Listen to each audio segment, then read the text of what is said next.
Assalamualaikum warahmatullahi wabarakatuh. Salam sejahtera bagi kita semua. Untuk pertemuan kali ini saya akan menjelaskan materi mengenai kinetika enzim. Nah, enzim adalah suatu protein yang dapat berperan sebagai katalis yang mempercepat reaksi kimia dalam makhluk hidup, sehingga enzim juga disebut sebagai biokatalis.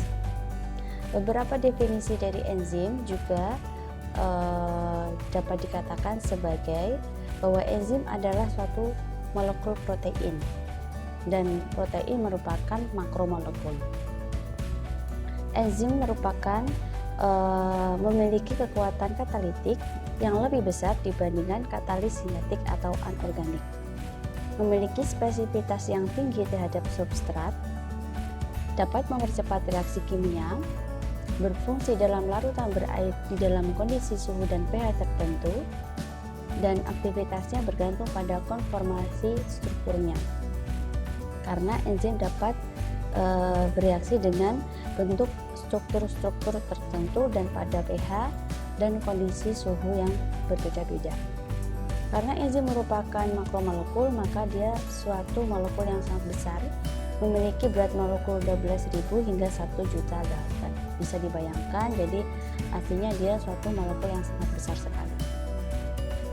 Beberapa peranan penting enzim dalam bidang kedokteran, contohnya dalam suatu kelainan genetik akibat definisi atau ketidakberadaan satu atau lebih enzim itu dapat diamati. Kemudian penentu aktivitas enzim dalam darah atau jaringan, ini untuk keperluan diagnostik. Kemudian dalam industri kimia juga banyak berbagai reaksi-reaksi kimia, produksi makanan atau minuman dengan bantuan enzim. Kemudian pertanian juga, dalam pengembangan bibit-bibit unggul ada bantuannya enzim, dan juga di dalam laboratorium, serta pengolahan makanan dan minuman. Beberapa istilah dalam enzim yang perlu kita ketahui, yang pertama adalah apoenzim, bahwa enzim ini merupakan bagian aktif yang tersusun protein bersifat lebih mudah berubah terhadap lingkungan. Yang kedua adalah kofaktor.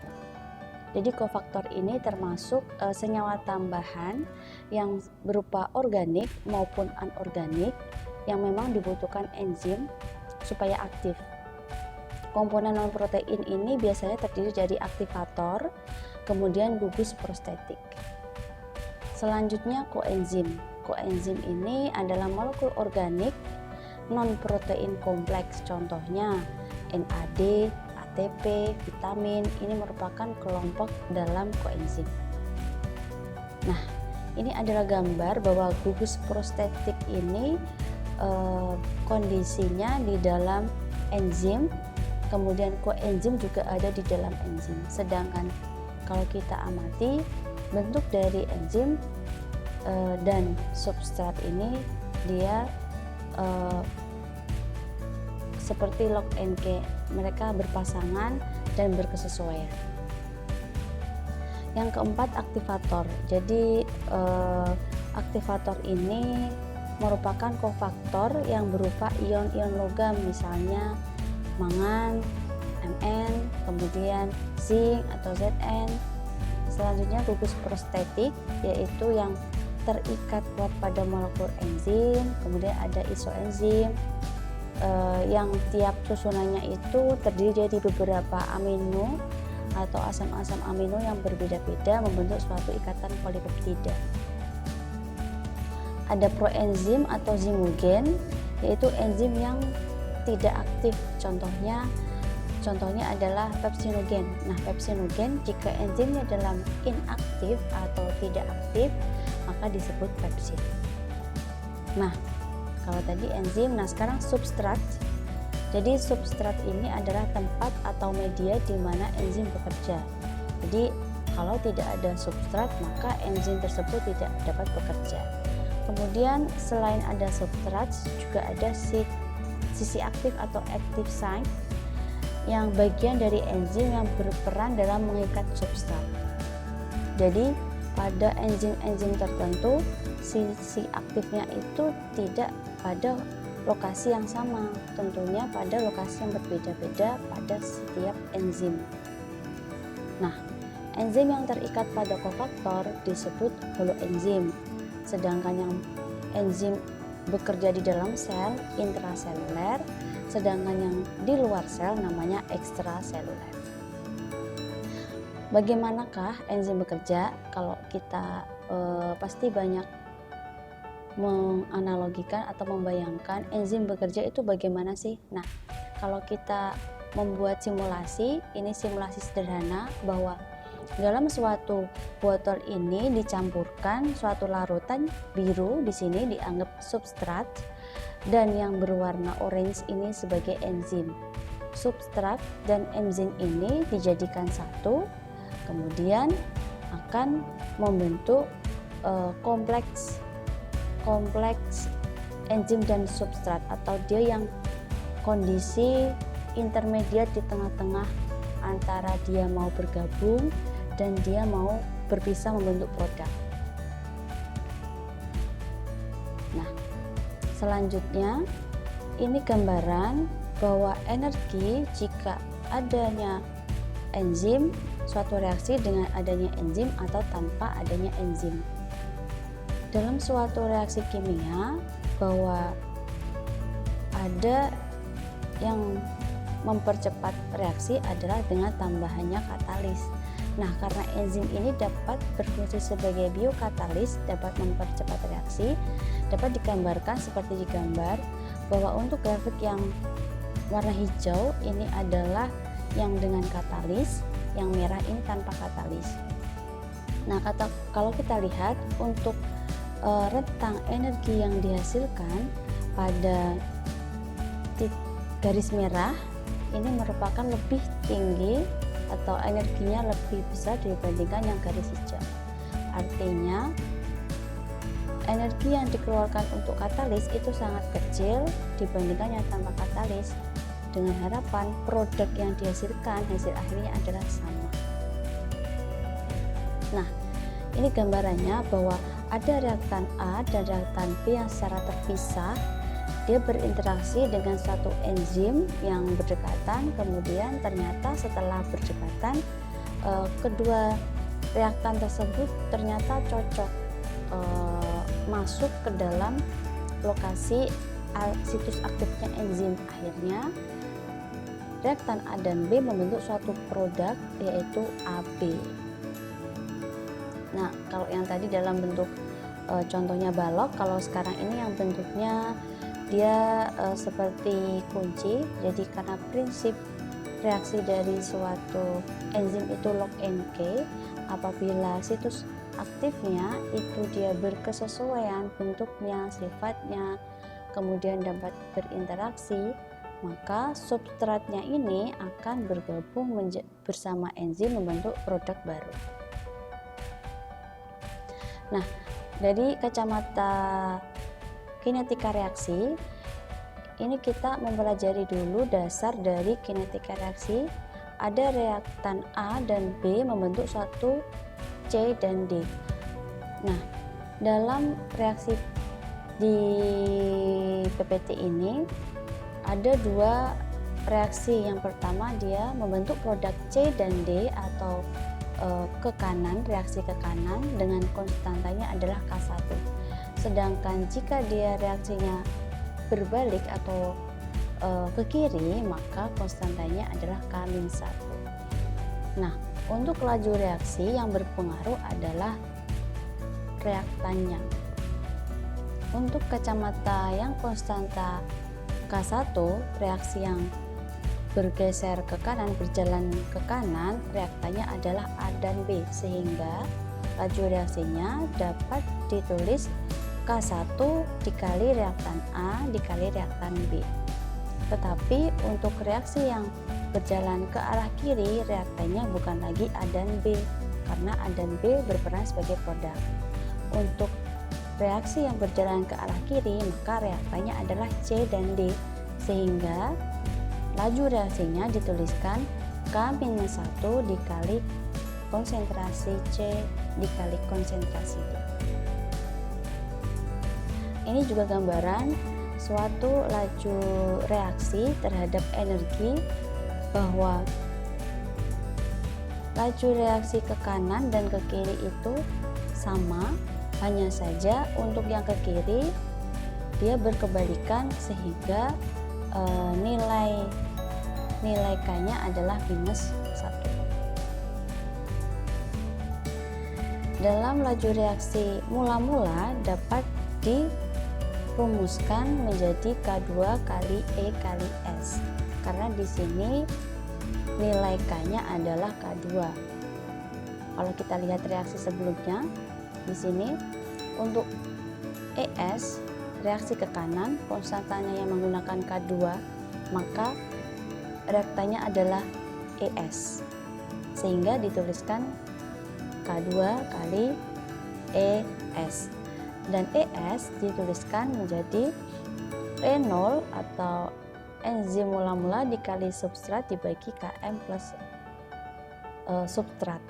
Nah, kemudian laju mula-mula ini yang ES ini disubstitusi ke dalam persamaan ke sini, maka akan menjadi suatu persamaan K2 dikali E0S dibagi Km plus konsentrasi S.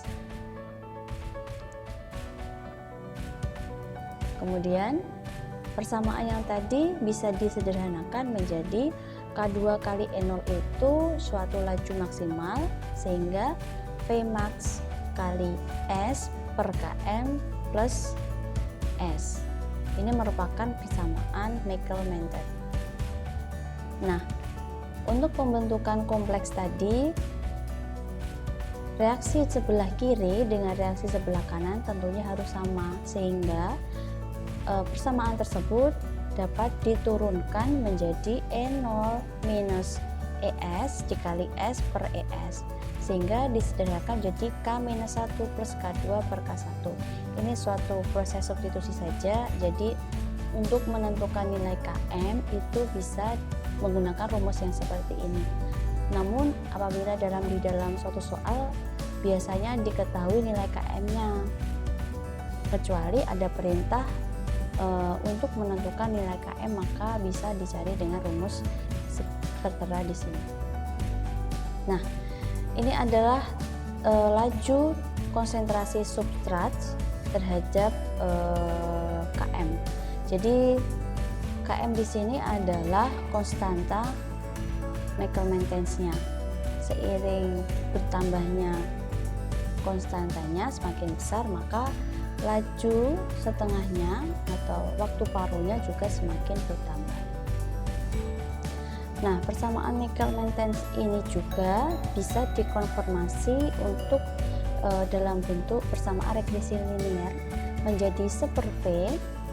Ini hanya dibalik saja, 1/V Km plus substrat dibagi Vmax kali S, sehingga di breakdown ini persamaan regresi linear, Y-nya adalah 1/V dan M-nya atau M ini adalah Km plus Vmax dan B-nya adalah 1/Vmax.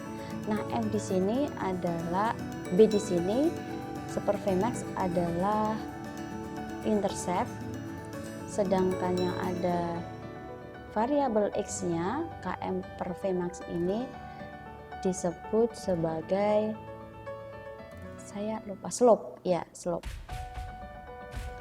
Oke, dari persamaan berikut, kalau tadi kan secara kinetika reaksi. Nah, jika laju pengurangan atau penambahan, dari kita lihat kacamata substrat, ingat bahwa penentu suatu laju itu pada laju reaksi dilihat dari reaktannya, tetapi untuk suatu reaksi enzimatis yang berperan adalah substratnya, karena enzim tidak bisa bereaksi atau bekerja tanpa ada substrat. Jadi yang berperan dalam suatu kinerja enzim adalah substrat. Oleh karena itu biasanya di soal laju pengubahan substrat atau laju pengurangan substrat. Kenapa pengurangan? Karena substrat di sini dia sebagai reaktan, artinya reaktan itu akan berkurang jika reaksinya ke arah kanan. Nah, laju pengurangan substrat bisa didefinisikan menjadi minus D kali S per dt. Nah, ds atau delta S itu adalah akhir dikurangi awal, jadi minus St minus S0 per T. Jadi dt ini juga sama, jika T-nya itu dia ada awal dan akhir, maka akhir dikurangi awal, tergantung dari soal. Nah, kemudian jika tadi menghitung pengurangan substrat, kita boleh menganalisa pengurangan enzim meskipun jarang dalam satu soal diminta laju pengurangan enzimnya, tapi bisa dihitung dengan rumus yang sama seperti substrat. Oke, selanjutnya setelah pengurangan maka terjadi penambahan ES. Jadi karena dia penambahan, maka di sini simbolnya adalah plus delta ES per dt. Nah, ini adalah bentuk simulasi modifikasi bahwa dalam substrat glukosa masuk ke dalam situs aktifnya dalam enzim glukos. Kemudian enzim substrat kompleks ini adalah ES, sedangkan enzim totalnya adalah E awal atau E0. V inisial sama dengan V max sama dengan K2 kali E0 ini untuk mencari maksimum reaksi. Bagaimana faktor penentu kinerja enzim? Yang pertama substrat. Jadi kinerja enzim dapat diamati apabila ada substratnya. Kemudian suhu. Enzim dapat bekerja pada suhu-suhu tertentu. Protein. Enzim termasuk protein. Dia dapat aktif pada suhu-suhu tertentu. Ada yang pada suhu tinggi atau pada suhu rendah. Demikian juga pada pH. pH atau derajat keasaman. Ada beberapa enzim yang dapat bekerja pada pH rendah. Ada juga beberapa enzim yang bekerja dapat pH tinggi. Selanjutnya aktivitas enzim. Aktivitas enzim ini bisa diamati melalui kecepatan pengurangan substrat, kecepatan pembentukan produk pada optimum, dan aktivitas enzim ini biasanya dalam satuan unit atau milimol per menit. Mikromol atau mikromolar, mikromol sama dengan mikromolar dikali volume. Jadi rumusnya untuk menentukan aktivitas enzim bisa menggunakan mikromol substrat dibagi waktu.